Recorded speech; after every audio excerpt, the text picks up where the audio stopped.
નમસ્કાર મિત્રો, મારા આજના લેખનો વિષય છે વ્યસ્તતા, જે હરરોજ જીવનની ઘટમાળમાં હરતો પડતો શબ્દ એટલે વ્યસ્તતા. આજકાલ વ્યસ્તતા વ્યક્તિ કરતાં પણ વધારે જરૂરી બની ગઈ છે મિત્રો, કે ઘરની વ્યક્તિઓ સાથે વાત કરવા માટે ઘરમાં ને ઘરમાં તમારે ફોન પર વાત કરવી પડે છે. વ્યસ્ત રહેવાના ઘણા બધા કારણો છે મિત્રો. કોઈ એકલતાને લીધે વ્યસ્ત રહે છે, તો કોઈ બધા હોવા છતાં એને વ્યસ્ત રહેવું ગમે છે, તો કોઈ આર્થિક મજબૂરી કે સામાજિક મજબૂરીને લીધે વ્યસ્ત રહેવું પડે છે મિત્રો. ટૂંકમાં વ્યસ્તતાએ નવરાશની શાંતિની જગ્યા લઈ લીધી છે. આપણે વ્યસ્ત રહેવું જોઈએ, પણ આપણા સ્વાસ્થ્યના ભોગે નહીં.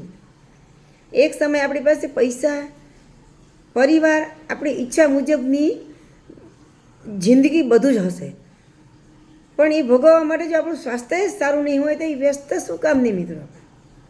આપણે એ વાત જરા પણ ન ભૂલવી જોઈએ કે વધારે પડતી વ્યસ્તતાને લીધે આપણે આપણા પરિવારથી દૂર થઈ જઈએ છીએ, આપણા બાળકોથી દૂર થઈ જઈએ છીએ, અને ઘણીવાર તો આપણે પોતાનાથી પણ દૂર થઈ જઈએ છીએ.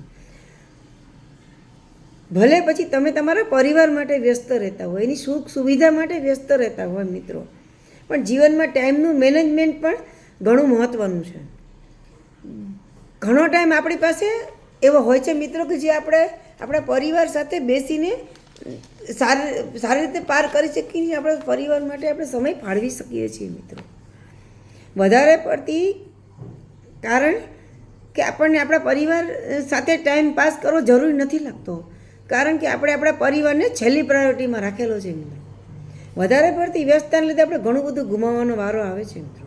પરિવારનો પ્રેમ, તમારું કથળતું જતું સ્વાસ્થ્ય, તમારાથી દૂર થવું, જ્યારે એ સમય આપણા હાથમાંથી એકવાર સરી જાય છે મિત્રો, કે પછી એને યાદ કરવાથી, કે સમયને વાગોળવાથી, કે પળને વાગોળવાથી આપણી પાસે પરિવાર એ સમય આવવાનો નથી મિત્રો. પછી આંસુ સારવાથી કે અફસોસ કરવાથી કોઈ મતલબ નથી.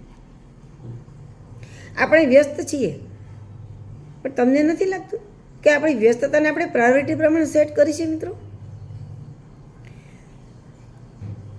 આપણી જાતને જ સવાલ કરવો જોઈએ મિત્રો. આપણે શું ખરેખર મારી પાસે મારા બાળકો માટે કે મારા પરિવાર માટે મારી પાસે ટાઈમ છે? એવો ઘણો સમય છે, જો તમે ચાહો તો તમારા પરિવારને તમારા બાળકો માટે તમે ફાળવી શકો છો મિત્રો. આપણને ખબર છે એવી ઘણી બાબતો છે કે આપણે જાણીએ છીએ કે આપણે એ ફાલતુ સમય તમે તમારા પરિવાર માટે ફાળવી શકો છો. તમને નથી લાગતું કે આપણે વ્યસ્તતાને લીધે ઘણીવાર સ્વાર્થી બની જઈએ છીએ મિત્રો? આ વ્યસ્તતા એ વ્યક્તિ, એ સમય, એ પળ, એ ઉંમર, આ બધું તો નથી ગુમાવી વ્યસ્તતાને. જેના માટે વ્યસ્ત રહો છો એને તો એવોર્ડ નથી કરતા ને. એવું ન થાય મિત્રો કે જ્યારે તમારા પરિવારને તમારી જરૂર હોય ત્યારે જ તમે હાજર ન હોય. બાય મિત્રો, ફરી મળીશું નવા વિષય સાથે.